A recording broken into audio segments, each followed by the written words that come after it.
कल से तो आप बड़े नखरे कर रहे थे, आज बड़ी तेजी से रंग बदल दिए। बस बदलना पड़ता है। अब अपने हस्बैंड के सामने तो मैं अपना ये रूप नहीं दिखा सकती ना। और वैसे भी अगर उसे पता चल गया ना तो तुम्हारी और मेरी दोनों की खाल उधेड़ देगा। और मुझे कोई शौक नहीं है तुम्हारे साथ ऐसे सोने का। तुमने बच्चा देने का प्रॉमिस किया है, बस इसलिए मैं तुम्हारे साथ सो रही हूँ। अदरवाइज मेरा पति मुझे बहुत खुश रखता है, पैसे में भी और वैसे भी। भाभी जी आप टेंशन मत लीजिए, बच्चा आपको मैं दूंगा, इसकी 100% गारंटी है। जितना तुम कॉन्फिडेंस दिखा रहे हो ना, उतना पॉजिटिव आना भी चाहिए। आ जाएगा। चलो फिर कुछ शुरू तो करें।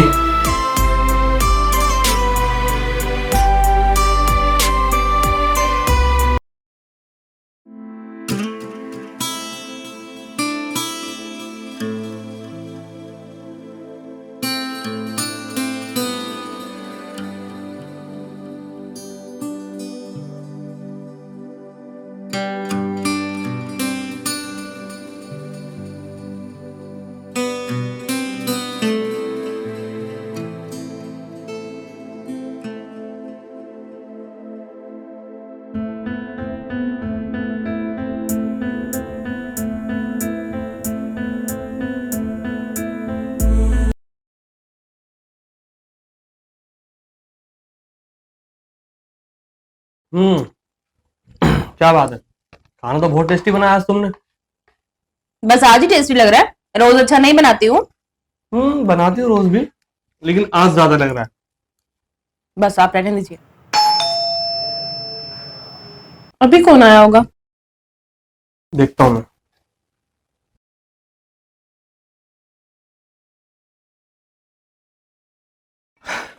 अरे वाह विशाल, नमस्ते कैसे भैया। हो? बढ़िया बढ़िया, आओ अंदर आओ।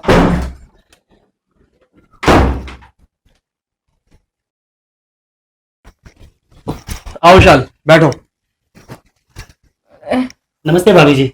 नमस्ते। दिव्या, ये विशाल है, मेरे अंकल का लड़का। ये कुछ दिनों के लिए यहीं रहेगा हमारे साथ, इसका कुछ जरूरी काम है। तो एक काम करो, इसके लिए खाना लगाओ। ठीक है। अरे नहीं भैया, मैं रास्ते में बहुत कुछ खा गया हूँ। अरे थोड़ा सा खा लो। नहीं नहीं अभी मन नहीं है, बहुत पेट भरा है। चलो तो एक काम करो, मेरा भी खाना हो गया, प्लेट हटा दो तुम। जी अभी हटा देती। और बताओ विशाल, बाकी सब कैसा है?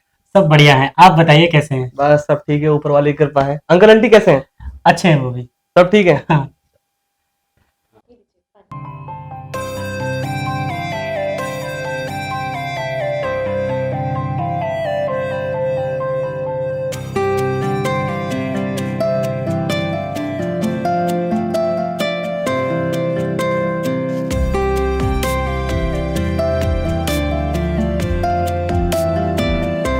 अच्छा विशाल, हाँ जी भैया। तुम जल्दी से फ्रेश हो जाओ, जी। मैं तुम्हारा हॉल में बिस्तर लगा देता हूँ, यहीं सो जाना, ठीक है? हाँ ठीक है बाकी भैया। मैं भी रेस्ट करता हूँ। ठीक है भैया।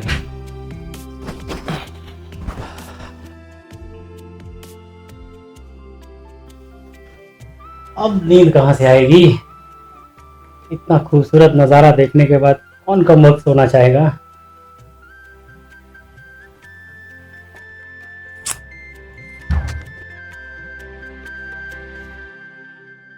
इस इंसान का कुछ नहीं हो सकता, बेवकूफ है, किसी को भी घर में बुला लेता है।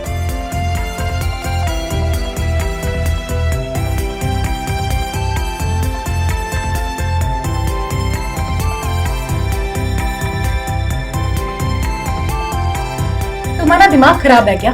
किसी को भी मुंह चक के बुला लेते हो। जानते हो तुम इंसान को? अरे वो मेरा दोस्त नहीं, मेरा भाई है। बचपन में हम साथ खेले हैं, बड़े हुए हैं हम साथ में, हम एक थाली में खाना खाते थे, पता है तुम्हें? अच्छा। अभी उसको कुछ जरूरी काम है तो इसलिए शहर आया है। अब शहर में आएगा तो अपने भाई के पास ही तो रुकेगा। अच्छा तो तुम किसी को भी अपने घर में बुला लो। तुम तो उसके अंदर घुस के देख रहे हो ना कैसा इंसान वो है नहीं है। तुम क्यों इतनी नाराज होती हो? हाँ बताओ, क्यों हो रही हो इतनी नाराज? अरे तुमने नहीं देखा, अभी जब मैं पानी दे रही थी ना तो गंदी तरीके से ताड़ रहा था मुझे। अरे तुम्हें गंदी नजर से ताड़ नहीं रहा होगा, वो तुम्हें देख रहा होगा। पहली बार उसने अपनी भाभी देखी और इतनी खूबसूरत भाभी देखी है तो देखेगा नहीं क्या? बताओ। अच्छा चलो, मुझे सोना है, मुझे सुबह काम पे जाना है, ठीक है? चलो फटाफट। तुम ना हमेशा बुद्धू ही रहोगे।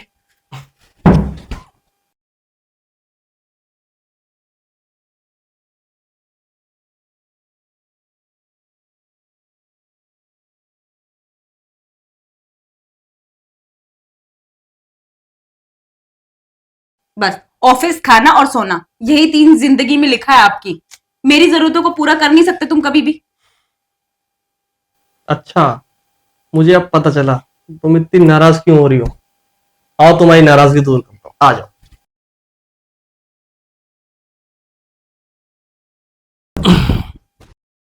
अब बताओ, क्या नाराजगी है तुम्हारी? हाँ, बोलो। क्या कहूँ अब तुम्हें? तुम्हें सोने के अलावा कुछ आता ही नहीं है। सुबह ऑफिस चले जाते हो, आकर खाना खा लेते हो और फिर सो जाते हो। तुम्हें मेरा ख्याल बिल्कुल भी नहीं है। तुम्हें पता है इतनी मेहनत किसके लिए कर रहा हूँ?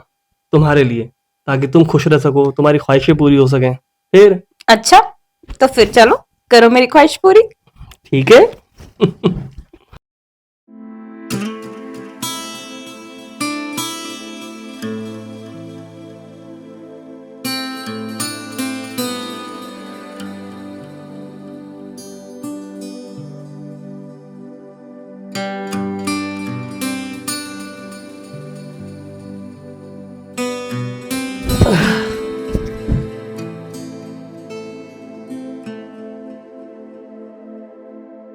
बस हो गया तुम्हारा?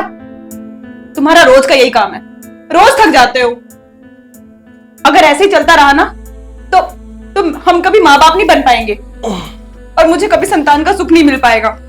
पता है तुम्हें लोग मुझे कितना कुछ बोलते हैं, बाहर बांझ बोलते हैं सारे, पर तुम्हें क्या फर्क पड़ता है? तुम तो मर्द हो, तुम्हें तो कोई कहने वाला है नहीं। तुम्हें पता है ना, मेरी दवाई इसी चीज की चल रही है, जल्दी ठीक हो जाएगा, फिक्र मत करो। अब मुझे सोने दो, मुझे नींद आ रही है। हाँ, सो जाओ तुम, सोए रहो तुम हमेशा।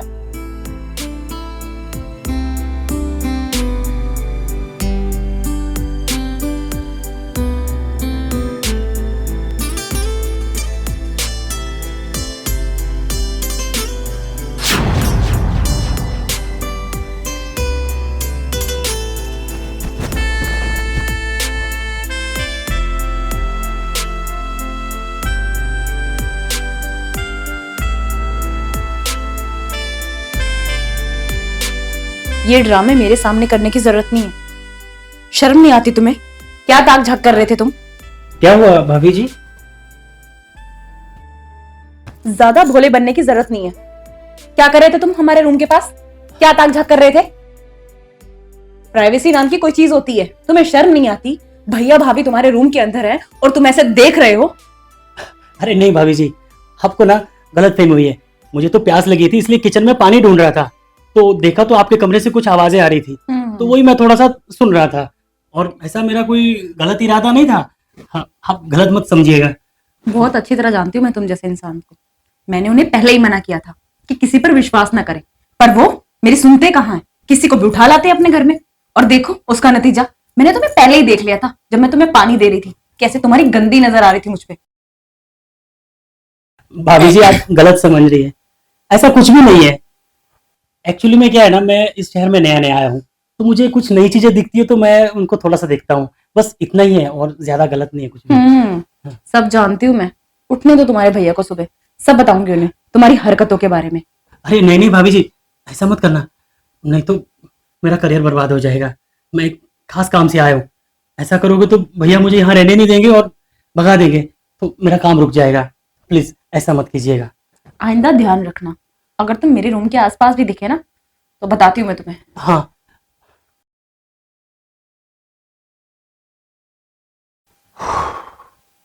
बाल बाल बचा यार, आज तो बहुत डेंजर भाभी है ये तो।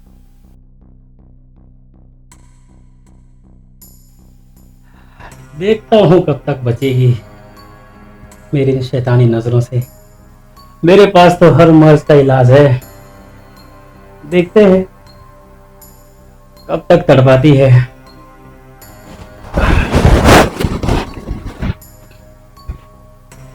दिव्या, अरे कहाँ रह गई? मेरा बैग लेकर आओ, मुझे ऑफिस जाना है।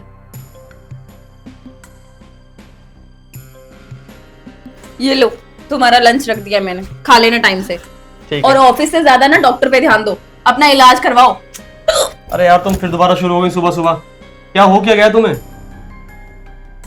ऑफिस भी जाऊंगा, डॉक्टर के पास भी जाऊंगा, और हाँ, विशाल का थोड़ा ध्यान रखना, ठीक है? ठीक है।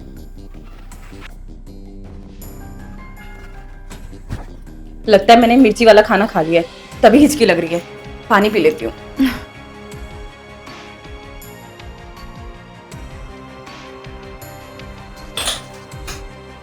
अरे यार फाइल चेक करूं पहले, मेरी वो फाइल है कि नहीं। हाँ ठीक है। अच्छा विशाल, मैं ऑफिस जा रहा हूँ, घर का और भाभी का ख्याल रखना, ठीक है? हाँ हाँ, मैं रख लूंगा ख्याल।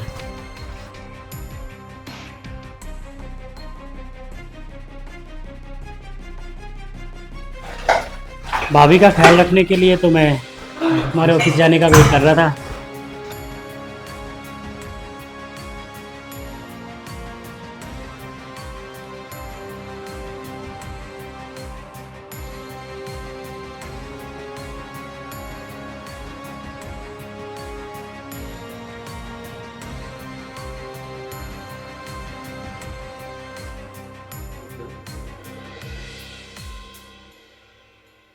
तुम यहाँ क्या कर रहे हो? भाभी जी, मैं आपसे कुछ बात करने आया था। बोलो, क्या कहना है? ये कि आखिर कब तक आप बांझपन की जिल्लत भरी जिंदगी जिएंगे? अब क्या कर सकते हो, मेरी किस्मत में तो यही लिखा है, तो जीना तो इसी के साथ पड़ेगा ना मुझे। किस्मत को बदला भी जा सकता है। अच्छा, कैसे बदल सकते हैं बताओ? कर लूंगी वो भी जो तुम कहोगे। उसकी टेंशन आप छोड़ दीजिए मुझ पर। मैं कुछ समझी नहीं। अगर आप चाहो तो मैं आपको इस जिल्लत भरी जिंदगी से बाहर निकाल सकता हूँ। मेरा मतलब आपको बच्चा दे सकता हूँ। अच्छा, बड़ा कॉन्फिडेंस है तुम्हें अपने आप पर। अगर यकीन नहीं है तो एक बार आजमा कर देख लीजिए। चलो, दे देती हूँ तुम्हें एक मौका। 10 मिनट में मेरे रूम में मिलो। जी जरूर।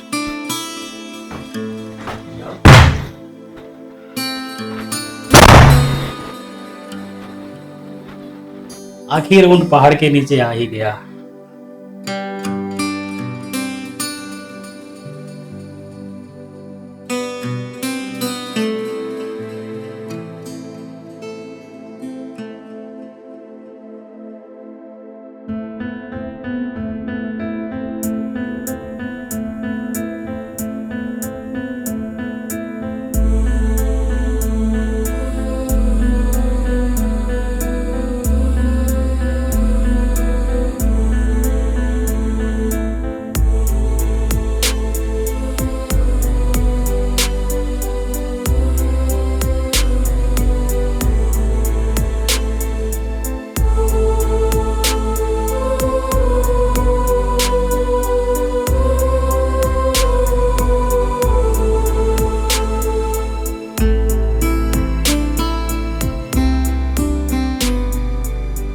कल से तो आप बड़े नखरे कर रहे थे, आज बड़ी तेजी से रंग बदल दिए।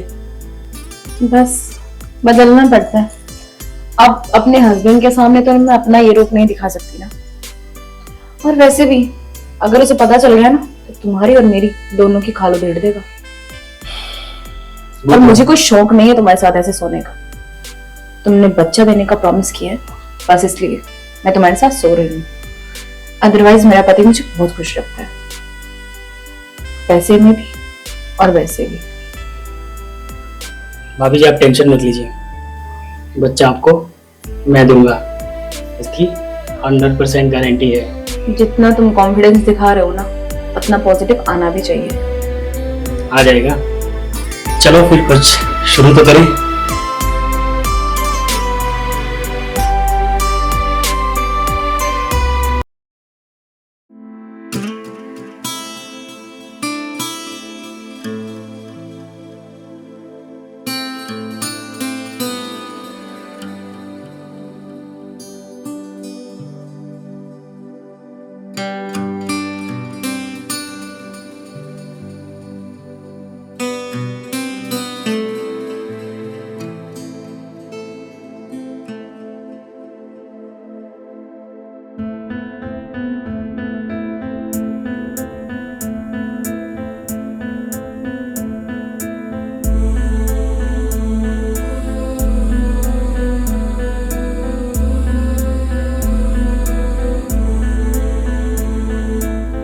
ये विशाल कहाँ गया? क्या है?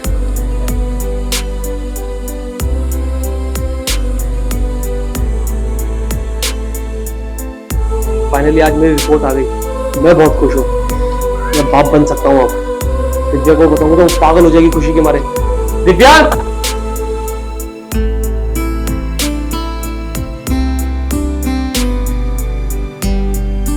दिव्या, हाँ यार ये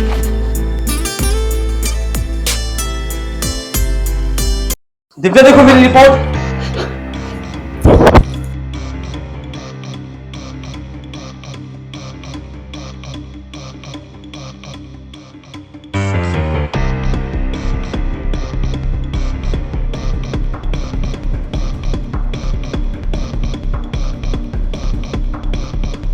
क्या हो रहा था ये सब? देखिए, मुझे माफ कर दीजिए, गलती मेरी है। मैं पागल हो गई थी बच्चे के प्यार में। मुझे किसी भी हाल में बच्चा चाहिए था, तो मुझसे ये सब हो गया।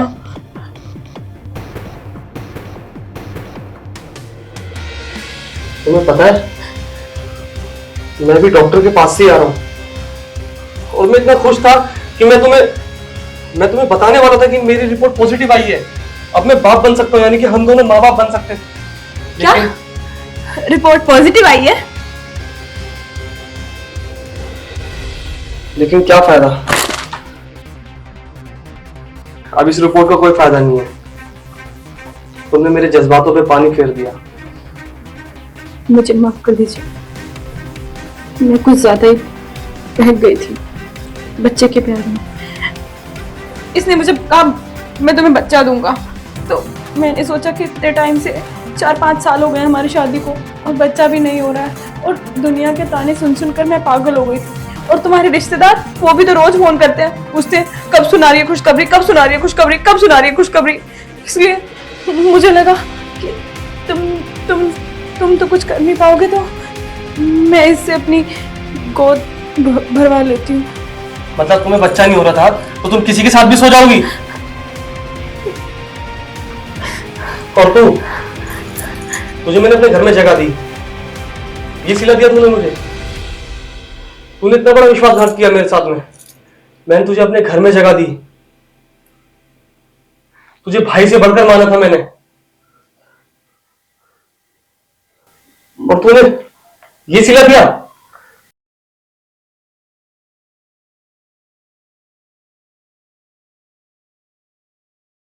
मुझे माफ कीजिए भैया, मैं आपका गुनहगार हूँ और इसमें भाभी जी की कोई गलती नहीं है।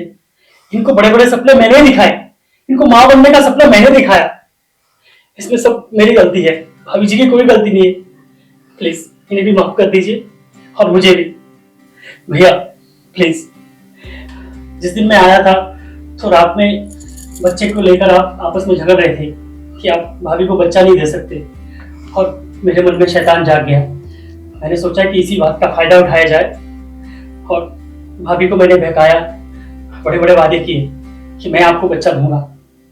अब ये बात आप कर बैठा मैं, इसका मैं गुनहगार हूं भैया, मुझे माफ कर दीजिए। मैंने आपके हंसते खेलते परिवार में आग लगाने की कोशिश की है, मैं आपका अपराधी हूँ। आप चाहे तो मुझे जो सजा दीजिए, मैं अभी यहाँ से चला जाऊंगा, सब कुछ छोड़ छाड़ के यहाँ से चला जाऊंगा। प्लीज माफ कर दीजिए मुझे। आपस में कलेश मत कीजिए, इसमें भाभी की कोई गलती नहीं है, सब गलती मेरी है। मैं अभी चला जाता हूँ, आप आपस में खुश रहिए। माफ कीजिए मुझे।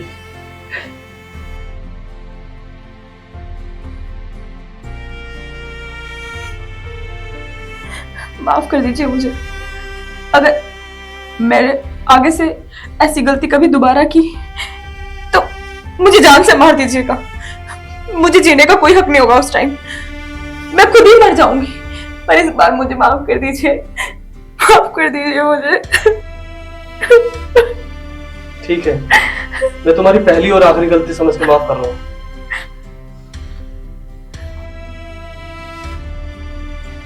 और ये देखो, अब हम फाइनली माँ बाप बन सकते हैं।